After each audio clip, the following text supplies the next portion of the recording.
manuver yang kita tahu hanya beberapa ratus meter saja. Maserati MSG Racing, Sam Bird yang merupakan partner dari... Who will be smarter in Jakarta as the 5 lights go out and go racing as Dennis moves over and look at the dust even online on this speed though, because he's easily able to sit directly behind Nick de Vries.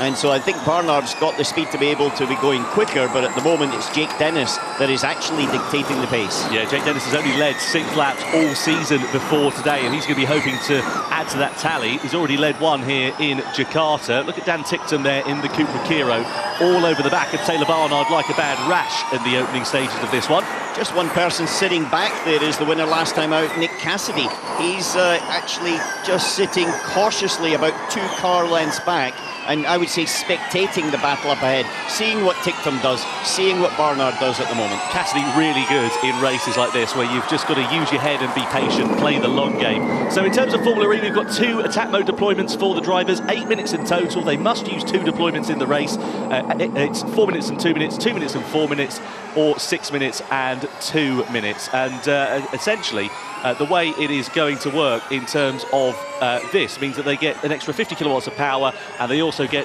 4-wheel drive as well, and that is going to be absolutely critical. You can see their confirmation of the attack mode activations for the drivers, which were available, but none have used them at this early stage of the race so far. Sam Bird in the middle that you just saw going through the shot there, his teammates up in 3rd, Sam is in 10th. And it's roughly where he started, but he's just put in the fastest lap of the race. I know it doesn't mean anything, but it does mean that the McLaren's got a bit of pace underneath them. Yeah, we'll see what Sam Bird is going to be able to do from P10 on the grid. We ride on board with Jake Dennis, new race leader, 6 wins in his Formula E career. Nick de Vries right behind there in 2nd place, chasing his 2nd podium and Mahindra's 2nd of the season. Mahindra looking pretty strong here this weekend. In terms of the factory teams in Formula E, you can see with the tower graphic, they are the best performing so far. De Vries in 2nd, Mortara currently P6. Oliver Rowland, who's the championship leader, he had a pretty shocking qualifying down in 16th. He's moved up a couple of places up to 14th, keeping a watching brief at the moment as they're got a bit of a trail. But Jean-Eric Verne has taken the attack mode. He's the first person to go through that and drop to 13th. Let's see what that effect that actually has now. Yeah, that's the crucial question then, isn't it? As we come down the start-finish straight, you can see Barnard defending on the inside there against Dan Ticktum. Dust being kicked up as he moved off for that defensive line down into turn 1. The thing about Oliver Rowland is we see Zane Maloney now sliding past Stoffel van Dorn as well. 11 seconds to go, so that's probably going to be his last overtake. But what I would say about Oliver Rowland is he tends to make his way through traffic. He's a good overtaker. He's a very robust overtaker, but he's a good overtaker. Yeah, he can be adept at getting his elbows out. What happened from Max Günther in the 2nd of DS Penske's? Oh, he got shuffled into the wall there.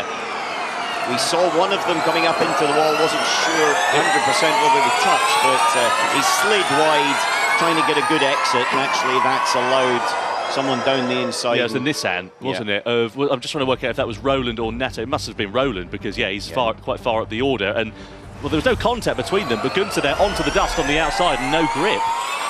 And there is Roland getting his elbows out against Mitch Evans as well. There's smoke coming off the back of Evans' car, courtesy of that rear wing damage for the contact that he had with Verne earlier on. Incidentally, Verne has been given a 5-second time penalty for that collision as well. Now, Alan, the sharp end of this race, they're all keeping it pretty sensible, as I've said a couple of times now, but Dennis hasn't been able to build an advantage relative to those behind. So how are they going to play this in terms of the attack mode strategy? I don't think he's trying to build an advantage. I think he's trying to control the gap, and I think he's trying just to make sure he's slightly out of a lunge from Nick de Vries, and I think Nick de Vries is doing the same to make sure he's out of a lunge of Taylor Barnard. They're just waiting on who goes first on the attack mode between these lot. And there'll be a point where Dennis will push like mad on the 2nd and 3rd sector to try to build enough of a gap so he comes out, hopefully for him, ahead of Dan Ticktum. Energy reveal for the first time then, so this is the opportunity for the teams as well as us at home to see what's happening in terms of who's expending the most or the least energy. Dennis on 76%, Barnard similar there as well. De Vries actually a bit more efficient than Dennis in the middle of the pack at the moment as well, in the middle of the sort of front pack, as it were. I was looking down there. Contact! And Dennis loses front wing down into turn 1. A very aggressive chop over from the 21 of the Mahindra of Nick de Vries, and it's cost Jake Dennis his front wing, and I'm sure the stewards are going to be looking at that one. Yeah, they will, without doubt, on the start-finish straight. The other thing is there's bits of debris all over the start-finish straight now. Hopefully it doesn't bring out a safety car, but we'll have to wait and see. But I would like to see that one again, because that was a super aggressive manoeuvre there by Nick de Vries as he pulled back over the front and not quite 100% past Jake Dennis, as we saw.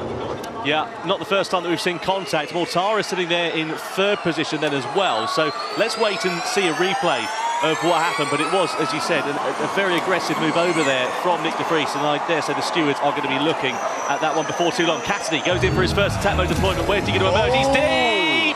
He's going to lose time, and trap position there to Sebastian Buemi as well, who's kind of had a sequence because of that penalty that he's got here. So Cassidy now giving himself more work to do than he would have otherwise needed. Look at the debris down the start-finish straight. I'm sure there's going to be a safety car here, or at least a full-course yellow. Yeah, those big lumps of debris, and these are very sharp. Checkered flag falls. Well, there's an opportunity possibly for victory here, and look though at Dan Ticktum as Mortara goes into his final attack mode deployment. Yellow flag is out at turn 1. It's Jake Hughes who's come to a stop. Can't see exactly what's happened, but if he stops and can't get going again, we could see another safety car, which for the likes of Ticktum and Dennis, who've just gone into attack mode, could spell disaster. Yep. There is the Briton down at the first corner. Yellow flag is out, no overtaking at the best zone for that on the circuit. This could be absolutely Dan Ticktum's favourite situation right now. Is this handing a possible opportunity for victory into the hands of Dan Ticktum here, because he's now Attention effectively everyone, this is in the race control lead. speaking. We go full course yellow in 3, 2, 1. Full course yellow, please. Right, so if you're in attack mode then, and you've not got many minutes left remaining, this is a disaster for you. If you're Jake Dennis, you've got 4 minutes because he had another 6-minute deployment. In theory, if this is a short full course yellow, he might be able to use some of that, whilst de Vries and Ticktum in front have come to the end of theirs. I agree with you, but it doesn't look like it's going to be less than 4 minutes at the moment, because the driver's still in the car and nobody's... So in that respect, I think this could be Dan Ticktum's, as he's came to a stop. It's Jake Dennis has just stopped here, so it's a technical issue with the car down into turn 1. Yeah, Hughes coming to a stop there. Sorry, Hughes, apologies.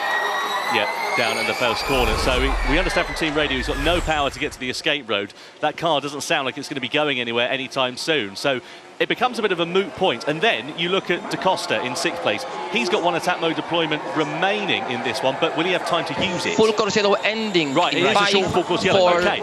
3, So 2, 1. Green flag, please.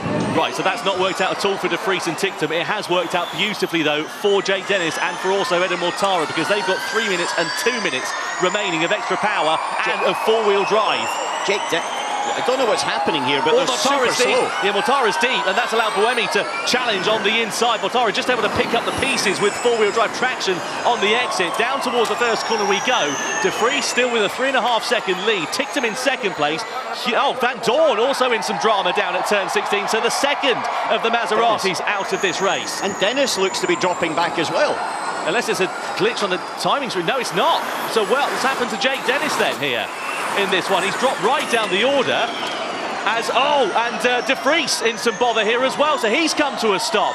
This is an absolutely dramatic end to this race. So we've had 3 retirements in the space of about as many minutes. It's a controlled by Ticktum, but Ticktum has driven very, very well in this race. He's just building out a little bit of a buffer there. It's only about half a car length or so, but that's enough to not be under any immediate pressure from Eden Mortara. You can imagine in the Mahindra camp, Fred Bertrand is going to be willing his driver on for victory, but Mortara is nowhere near close enough as we come down into what is really the final overtaking zone on this lap. And unless Ticktum fluffs his lines, he has surely got track position into the final sector. Down in towards turn 16 we go.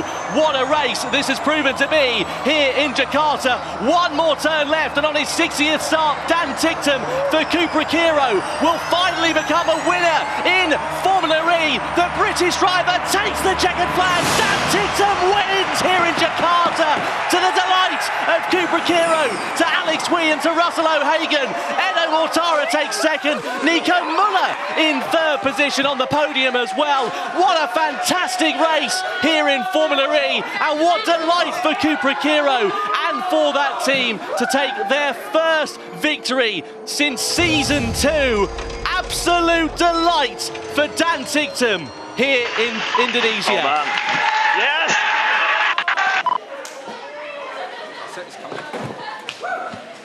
Well, Dan Ticktum takes the victory, and you can see the emotional faces down in the Cupra Kiro garage.